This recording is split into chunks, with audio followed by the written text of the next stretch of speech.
So, folks, you may have heard over the years about a concept called school vouchers. Um, and the general premise of it is pitched to parents as, well, you're pretty much locked down at your public school, and your only other option is a private school. But you need money to go send your kid to a private school. So what if we gave you government money to send your kid to a private school? And a lot of parents go, these public schools, they're pretty bad. I would like to send my child to a private school. And so it has taken on more and more energy, particularly from the conservative end of things, largely under the banner of school choice, right? And there are a number of huge problems with this, primarily because public schools get funding based on the number of students that they have, right? So if fewer students go to the school gets less money from the government. And if well, that really becomes a problem for the school because the school has, a certain has to maintain the school grounds. And if the school is built for 4,000 students and suddenly they only have 2,000 students, well, that's going to make keeping the services and maintaining the building and the grounds more difficult. It's going to cut into money that would otherwise go towards after school programs or clubs or, additional nurses or psychologists or counselors or, you know, a lot of the services a school needs to function, you know? And Republicans, time after time, say, "Oh no, it's okay. The school will still get funding," and that's true. They do still get funding, but that funding is based per child, so the funding goes down. You see the problem here, right? And so, where does the money that these private school vouchers go to? Well, it goes to, well, there are only a handful of options here. Either religious schools, which are typically supposed to be barred from receiving government funding, right? But this is a sideways way to funnel money into religious institutions. And you also have charter schools, schools that are run for profit. Or there are also non-profit versions of charter schools, but they are basically run as for-profit schools anyway.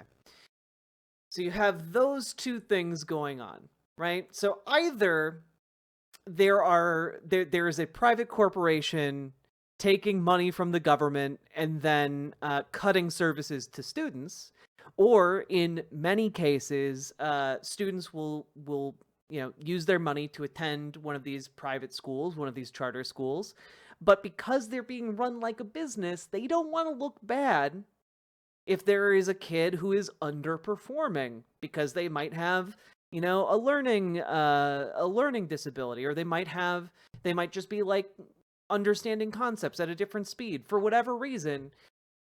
That can cause that child to be cut from the school in order to make the school not look bad, because they're a private institution. They do not have to take students that have additional needs, right? And the same is true, by the way, of religious schools. But one of the under talked about aspects of this is that in the middle of these for profit charter schools or even non-profit charter schools and religious institutions running schools, kind of in the middle of all of this, kind of one of the overlapping circles of this Venn diagram here is kind of largely underarticulated in our current American society, and that is the entire conversation about school choice is really birthed out of the the movement to keep schools segregated. It is birthed out of white Southern families desiring to keep their kids in all-white schools. And in fact, there is actually a name for these schools, and they are called segregation academies. And ProPublica has actually been doing an incredibly good job breaking down these schools, right? They've been publishing like this extensive collection of articles over the past year about the struggles of different communities that are home to these segregation academies that basically create a two-tiered education system, right? The heavily funded private school that only the white kids go to, and the poor black school that is public, where, you know, black and brown kids go. And, you know, as somebody who's had my finger on the pulse of politics for a while now and is heavily invested into the, like, education, I actually hadn't ever heard of these. And now that I've been doing some reading and research, like, it makes a lot of sense. It makes a lot of sense why Republicans keep championing this. It is an extension of the Southern strategy. It is an extension of the entire basis for Republicans being attached at the hip to the issue of abortion. It is inexorably linked to the conservative mindset. And you might say, well, okay, but like, how much of your tax dollars is going to these segregation academies? And I gotta tell you guys,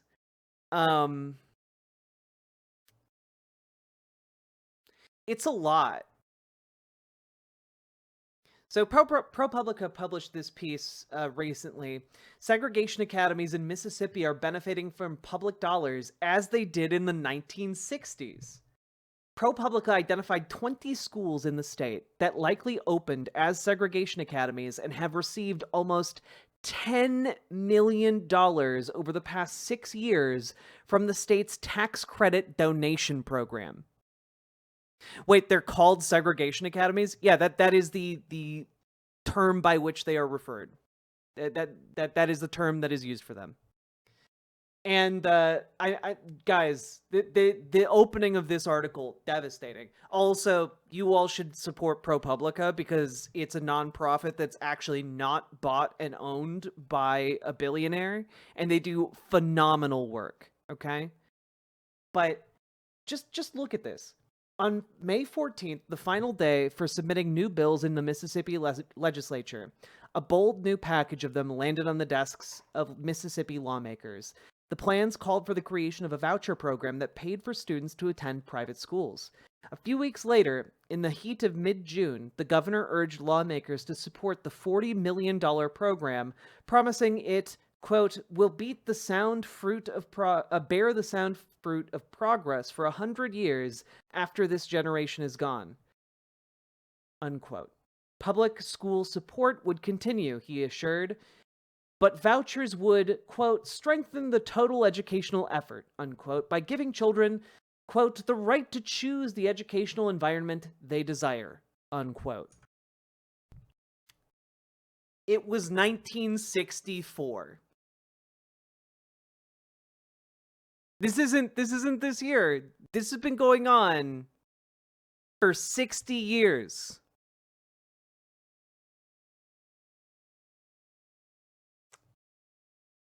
Key backers of the move included a group of white segregationists that had formed after the U.S. Supreme Court ruled state-mandated public school segregation unconstitutional. Across the South, courts had already rejected or limited similar voucher plans in Alabama, Louisiana, Virginia, and Arkansas. But Mississippi lawmakers plowed forward anyway and adopted the program. For several years, the state funneled money to white families eager for their children to attend new private academies, opening as the first black children arrived in previously all-white public schools. Like, this is quite literally like they found out black kids were coming to their school and said, we need the government to give us money to allow us to be racist. Oh sheet, I'm the wrong color, and by sheet, I of course mean the one the dono ghost YOS's. Salmon thank you for the tier 4 sub. I appreciate it, and I appreciate you. Thank you for supporting stream. But pretty interesting stuff going on here, right? Now, 60 years later, ProPublica has found that many of these private schools, known as segregation academies, still operate across the South, and many are once again benefiting from public dollars. Earlier this week, ProPublica reported that in North Carolina alone, 39 of them have received tens of millions in voucher money. In Mississippi, we identified 20 schools that likely opened as segregation academies and have received almost $10 million over the past 6 years. At least 8 of the 20 schools opened with an early boost from vouchers in the 1960s. The origins of private schools receiving public funds were with the segregation academies, said Steve Suits, a historian and the author of Overturning Brown, the Segregationist Legacy of the Modern School Choice Movement. Most private schools receiving money from the voucher-style programs exploding across the country aren't segregation academies, but where the academies operate, especially in rural areas, they often foster racial separation in schools and, as a result, across entire communities. This is effectively educational redlining. I mean, we gotta call it like it is. This is educational redlining, guys. Yay. Jazzdog, thank you for the $5 dono. I appreciate it. I'll say 10 million isn't a lot, but relative to it, yeah, but it's, you can say it's not a lot, but it's going specifically to white supremacist schools, you know, like that's, I'm sorry, I don't want millions of my taxpayer money going to like a white supremacist institution. That's pretty messed up. Like, at least on paper, US government offices aren't supposed to be white supremacist. But, like, these schools explicitly were founded as bastions holding out against the encroachment of black children being taught alongside white children.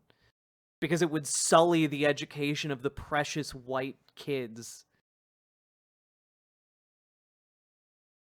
And, like, the other part of this is, even in areas where these private schools are not explicitly white supremacist, often they take on that tone anyway. They take on that role. Largely because, frankly, what tends to happen is the government can give out these vouchers, but these private institutions are not required to only accept the vouchers, meaning that the vouchers help get you part of the way to private, the private school, but you need to fork over additional money to actually still send your kid to that school, right? So what ends up happening is that the government may give your kid a voucher, but then that private school, well, it ups their fees a little bit. So not every kid who gets those vouchers gets to go to the private school.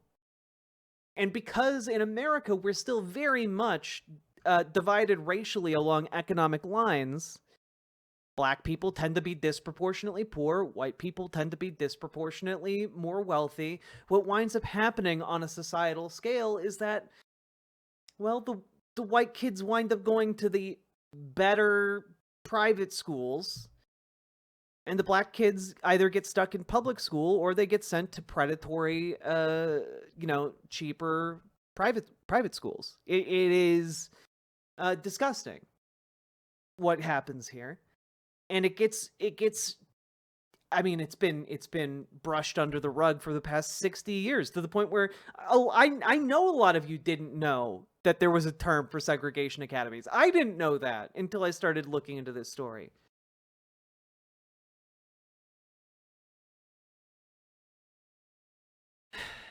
Despite the passage of decades, most segregation academies across Mississippi remain vastly white, far more so than the counties where they operate, federal private school surveys show. Mississippi is the state with the highest percentage of black students. At 15 of the 20 academies benefiting from the tax credit program, student bodies were at least 85% white as of the last federal private school survey for the 2021 to 2022 school year. And among the 20, enrollments at 5 were more than 60 percentage points whiter than their communities. Another 11 were at least 30 percentage points whiter, meaning that these schools are vastly disproportionately white. Okay? These schools also flat out reject people of color and disabled students. They absolutely will. If they believe it will somehow make them look bad or besmirch their reputation, if a child from a family that one of these private institutions believes is like too black or uncouth or mouthy, they will not be accepted into the school, voucher or not. So yeah, it's pretty wild, and it is directly rooted in white supremacy.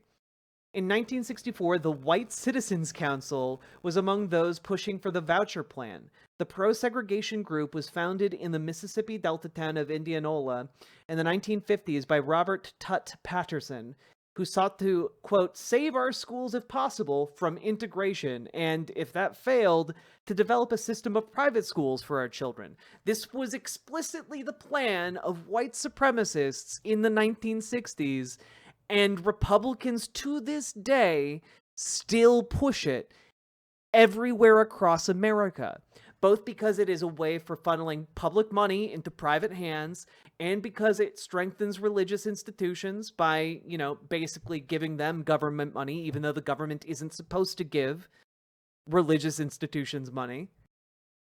And, well, yeah. I mean, this is all pretty cut and dry, right? Like, it's pretty unabashedly racist. And Republicans love it. This is why they constantly talk about school choice. They constantly talk about it. It's why Betsy DeVos, a billionaire, was put in charge of education last time under Trump.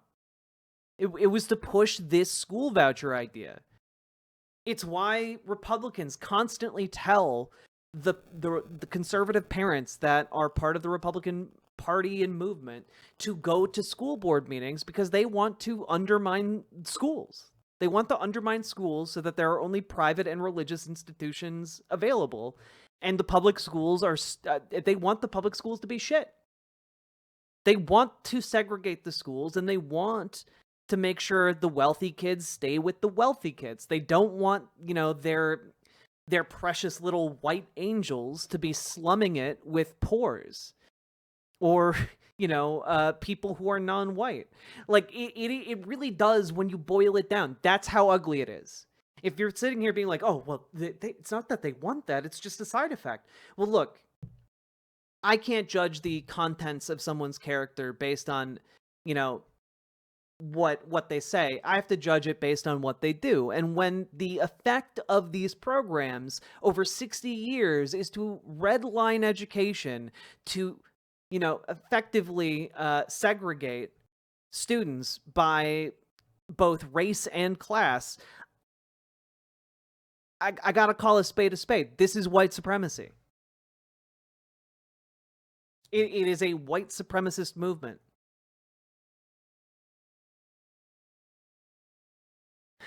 For Patterson, it was personal. His family, including a young daughter who would start school that fall, lived on what he called a plantation with 35 black families. As he later told an interviewer, quote, we took care of them, we practically lived with them, we loved them, we tended to them, but I didn't want to mingle my children with them. And that's pretty fucking gross. That man was exploiting the labor of 35 black families and talks about them as he would farm animals. That this is the mindset of a lot of Southern whites, and frankly, a lot of whites up in the North as well, because you know we racist as hell up here too. Okay, like a lot of people in the North of the Americas, they act a bit more high and mighty about it than people in the South, but they are just as racist. Wait, when was this? This was in the 1960s. This is the guy who started the school voucher program. This is the guy who made it popular in America for conservatives to embrace the idea of school choice. When was that last quote? Yeah, 1964. He's explaining why he's doing the things he's doing and what undergirds this movement he started.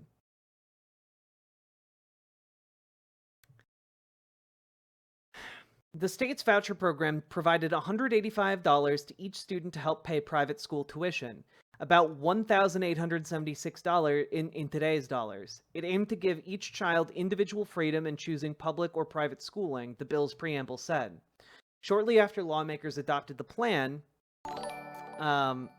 Sake Tanuki, thank you for the 5 gifted tier 1 It subs. seems like they'd rather just not have education for non-whites altogether, but don't think they can get that yet. Unironically, Sake Tanuki, that is kind of what they aim for here. Like the entire idea is to basically put in place. If I can be maybe a bit overly broad with their ambitions, all I can talk about is the general trends that I see when it comes to education. And what it seems like a lot of Republican lawmakers want to do is to defund public schools, abolish the Department of Education, funnel government money primarily into private institutions and religious institutions, and then whatever kids fall through the cracks because they're poor, too black, too disabled, they wind up going to the public school that is, chronically underfunded, that cannot effectively teach them or accommodate their needs, and wait until they fail out, and then arrest them. That's largely the direction and the goal, I think, of these Republican lawmakers, right? There's a reason why there's the term the school to prison pipeline. There's a reason why school resource officers, school police officers have become so prevalent, and it's not to stop mass shootings, as we've clearly seen with Uvalde. It is to criminalize the students. And so what I think the Republican moment is geared toward is basically creating, frankly, I was going to say second-class citizens, but frankly, third-class citizens. Because there will be the shittier private schools for second-class citizens. There will be the elite private schools for, first-class citizens.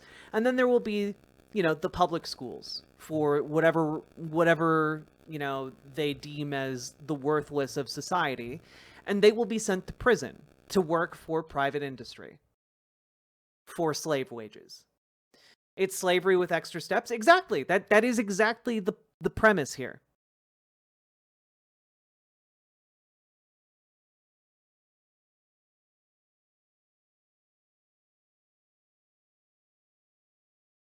Shortly after lawmakers adopted the plan, the Citizens Council of America used its monthly journal to follow up with advice about how to start a private school and a sample charter of incorporation.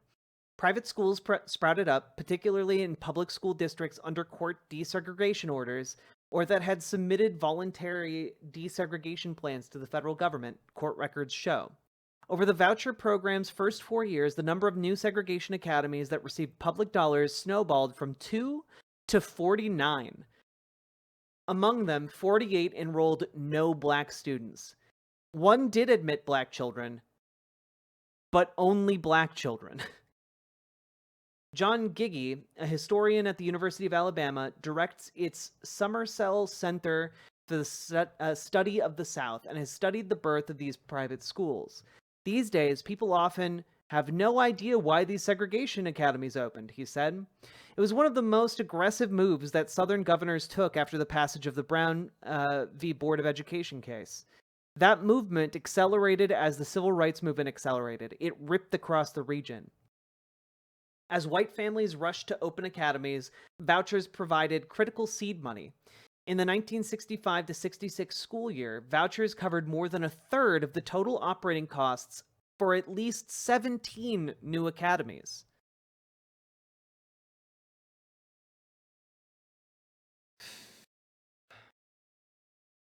Infuriating stuff.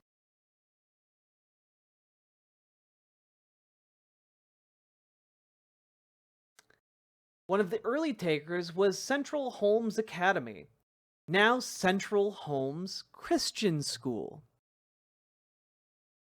Vouchers paid more than 78% of the fledgling academy's tuition bills for 210 students that year. The school's directors made their feelings about integration clear in a letter later cited in federal court in which they described other schools as intolerable and repugnant. Keep in mind, taxpayer money paid for 78% of this school's budget. And they had the gall to talk about how schools that admitted black children were intolerable and repugnant.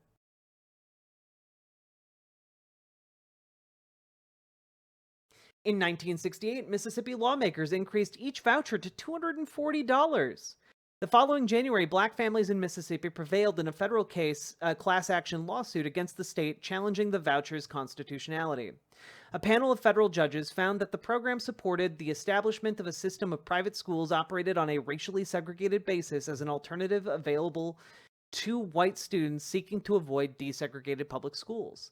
The program violated the Constitution, the judges ruled. Parents could choose segregated private schools for their children, but the voucher program involved the state in that discrimination.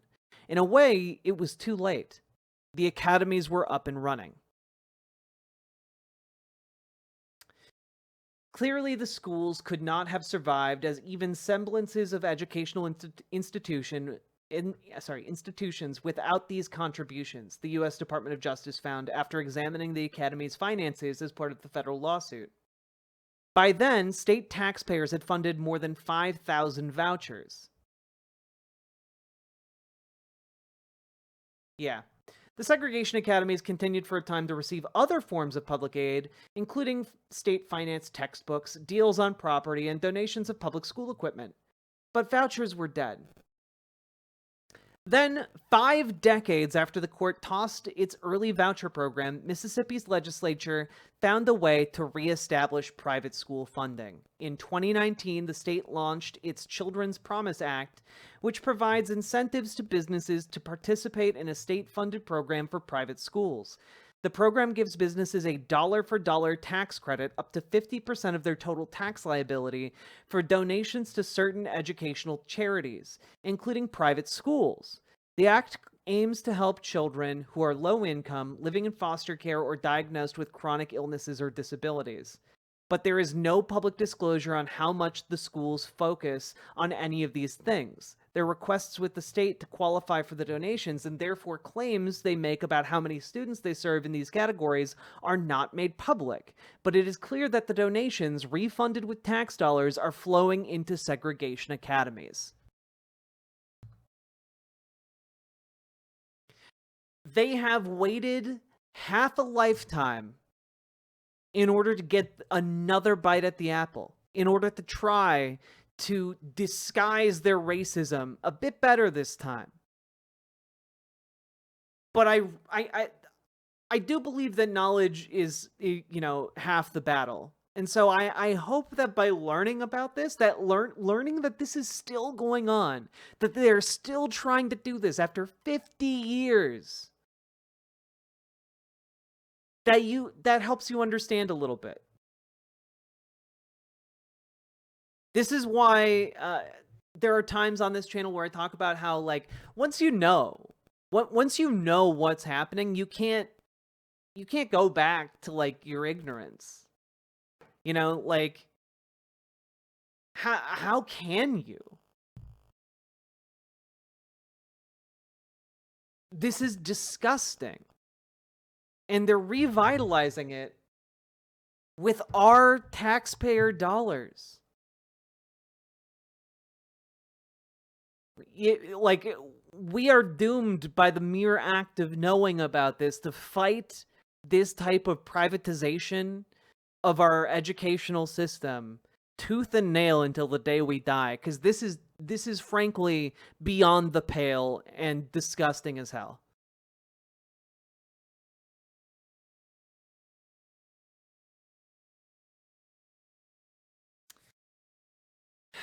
In its latest annual report, the Mid-South Association of Independent Schools, founded in 1968 by a group of segregation academies, said the Mississippi tax credits are now a, quote, crucial source of funding. The association's ethic guidelines state any member school shall not discriminate on the basis of race, sex, color, national, or ethnic origin in the administration of its admission practices. ProPublica found that segregation academies represent at least a fifth of all schools benefiting from the tax credits.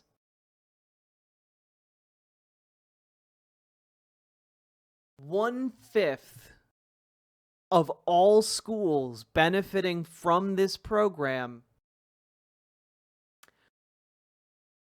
are schools founded in order to keep black children out. Explicitly. Founded by associates of the Ku Klux Klan.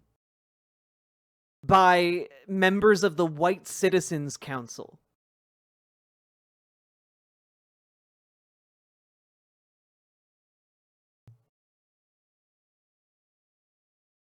This is the kind of thing we need to make sure people hear about, because it's been swept under the rug for so long. Especially if you're not from that region and don't personally know these schools. A lot of people just... I mean, a lot of the people who knew about these firsthand are dead now. You know?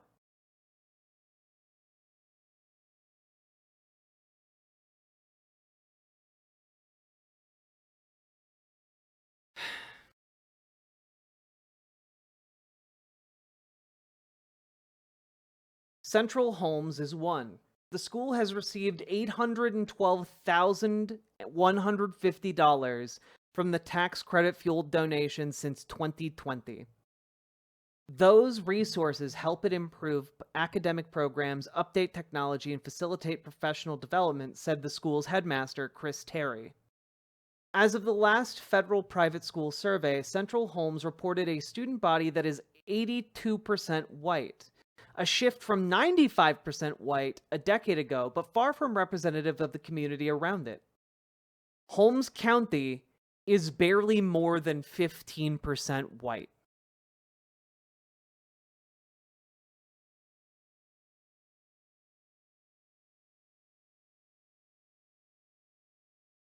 This is what white supremacy looks like. This is how racism and white supremacy continue to manifest in the American experiment, sorry. This is when we talk about how America is still racist, this is what we're talking about. A school in an area that is 85% non-white has 82% white students. You don't get that way without white supremacy.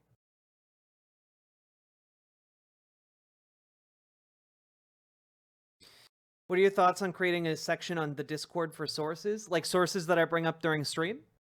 There should be a section for it. Maybe it just needs to be renamed. But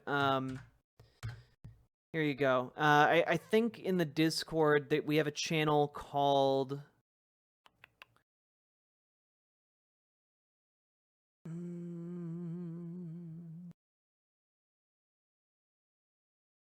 Articles posted. Yes, it's called Articles Posted. Thank you.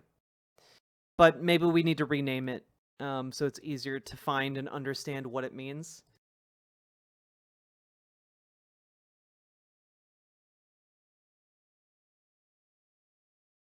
I'm not going to get derailed by this right now.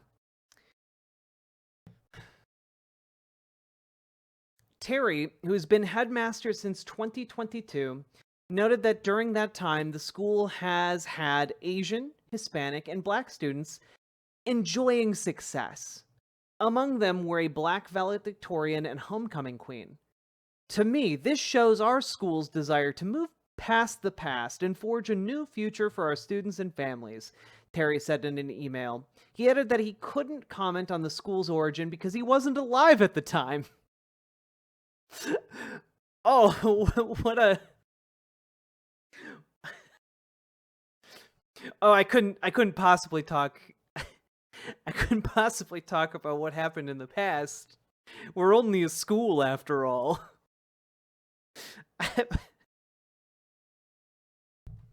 I'm sorry, I wasn't expecting that. I wasn't alive at the time, you see, and we haven't invented time machines. Yes, I know that there are these things called books that record things that happened in the past, but I haven't opened one in 30 years. Yes, indeed. Incredible stuff.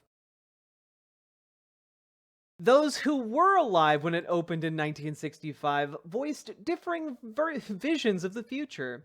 In 1970, a Black legislator who represented Central Holmes District predicted that white students would return to public schools in 2 or 3 years. But Central Holmes board chair, a former legislator, disagreed. He predicted the school would go on indefinitely. And so far, that board chair has been correct.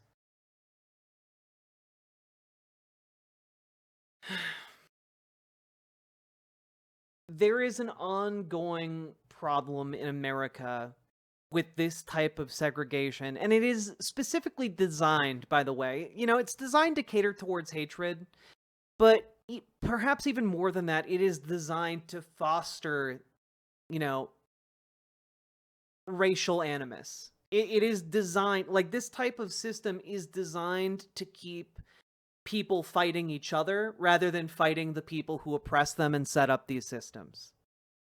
The wealthy, the elites, the capitalist class. It's been like this for a very long time. And this is honestly,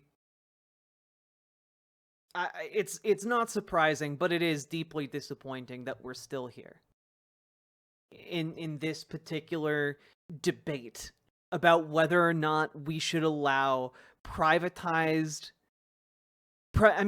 schools to receive government funding and remain segregated like this.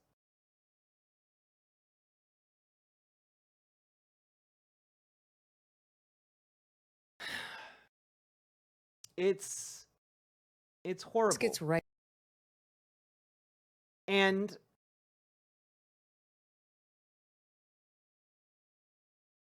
I think we need when I talk about our need to get involved in our local political scene, to get involved with our local Democratic Party, to get involved with our local DSA, and to actually network and organize with one another to infiltrate local and state level politics, it's specifically so we can end things like this. We are not passive observers to the horrors that are around us.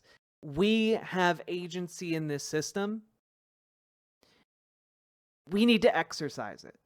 We have a duty to, the children who are growing up now and who will grow up in the future. We have that duty. We have to do the hard thing. We are in a time of increased responsibility, and we have to go and do our part to get rid of this, because for too long, a lot of us sat on the sidelines and didn't do anything. We thought it was good enough, and I know that this is certainly true of me. I thought it was good enough to just know that this was wrong and that there are better options available. That we the solution to this is clearly we just fund public schools. We end school voucher programs while pointing out how it perpetuates this type of systemic racism. We slay the dragon of chaos even. Oh my goodness.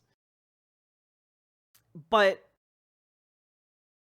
it's not enough to know what the right course of action is.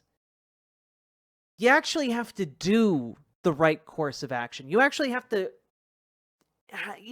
move the ball forward and put those policies into place.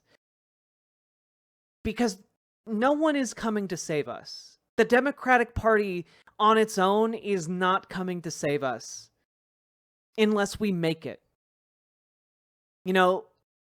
The Democratic Party alone is not going to rise up and end this practice of funding these segregation academies. They aren't going to be capable of embracing the language that is necessary to rally the general public towards the end of ending these oppressive systems.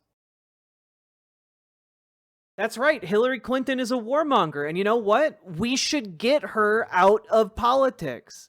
We should not be allowing her to wield as much influence as she does over the Democratic Party. We should kick her the fuck out. They just voted against putting a progressive in charge of the House Oversight Committee. And instead, Nancy Pelosi, on her way out the door, giving 2 middle fingers to everyone, rallied the troops and got Jerry Connolly elected head of the Oversight Committee, one of the most powerful governing bodies in the House. And he's 78 years old and dying of throat cancer. These people are dying off, and we need to make sure we're the ones who are going to come into power once they're gone. Because if we aren't, some corporate fuck in a suit is going to get that job, whose only interest is maximizing profits for the military-industrial complex or some shit. So we have to get in the door now, on the local level, on the state level, not just on the local level and the state level in order to do that long-term goal, but also to do the short-term goals of improving our own communities, improving our lives, improving the lives of our children, improving the lives of everyone in our area, in our state.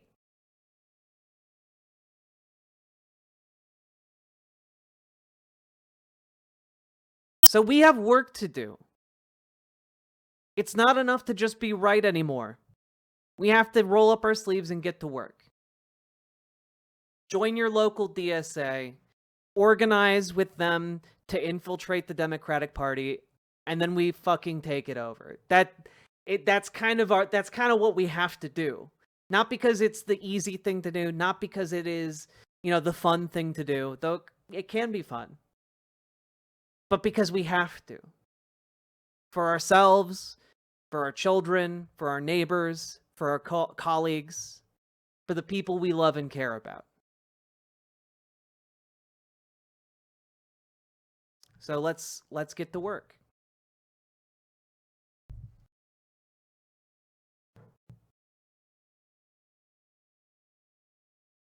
The